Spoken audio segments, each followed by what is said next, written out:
Just in conversations with colleagues, you hear people talking about how students seem to need more hand holding.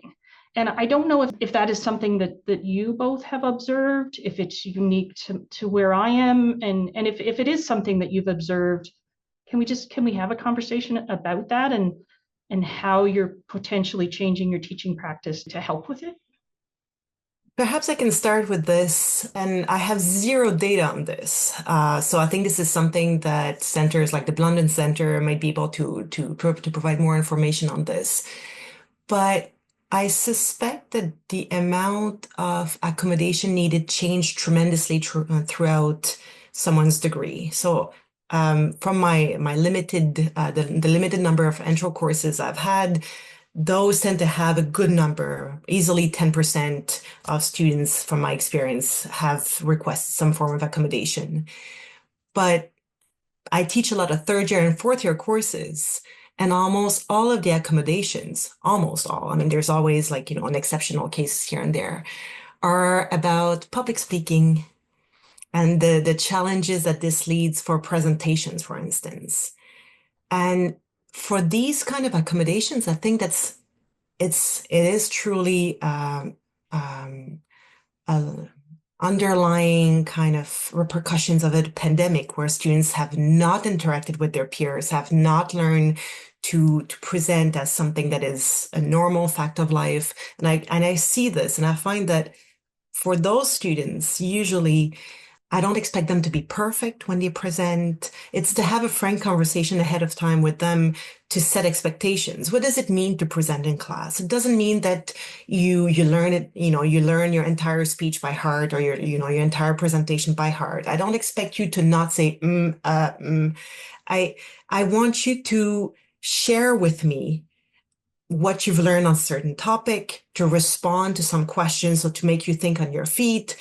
But it's okay to say, I don't know. It's okay to say, let me think about that. I'll get back to you in 5 minutes and I find that it's just clarifying expectations. These are the kind of requests that I'm getting from students. And in many cases, they are there are students who just want to be told that it's going to be okay. Yeah, I've noticed this as well, anecdotally. And also, I have zero data on this as well, but I do notice a demand for personalization. And we have talked, in education, especially about destigmatizing mental health and destigmatizing learning differences and social models of disability. And then we work within these bureaucratic constructs where an accommodation still follows a medical model of disability. One thing I notice as an education professor is that if students have documented learning difficulties or other needs in K through 12, they might get an individualized education plan. But when they come to university, they get accommodations. And those things are very different, right? We may not have the capacity to provide these personalized learning experiences that I think students are demanding, whether they have documented learning difficulties or simply have an expectation of personalization of their learning in different ways. I feel like that's a little bit of a challenge for those of us who didn't grow up in a K-12 system where individualized education plans were as prevalent as they are today. And I think a lot in my teaching practice about how can I offer my students choices, maybe around assessments that might help to make the learning more personalized for them.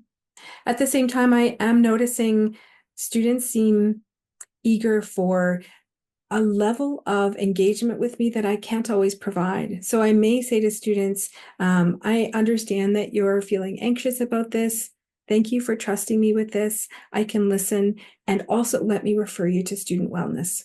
So putting some boundaries around what I can reasonably do as an instructor and when I have to encourage students to seek some additional support outside of what I can provide as an educator. So I feel like there's a little bit of a balance in terms of the students and meeting their needs, and also recognizing what can I do from a pedagogical perspective, and then where does pedagogy and other kinds of support begin?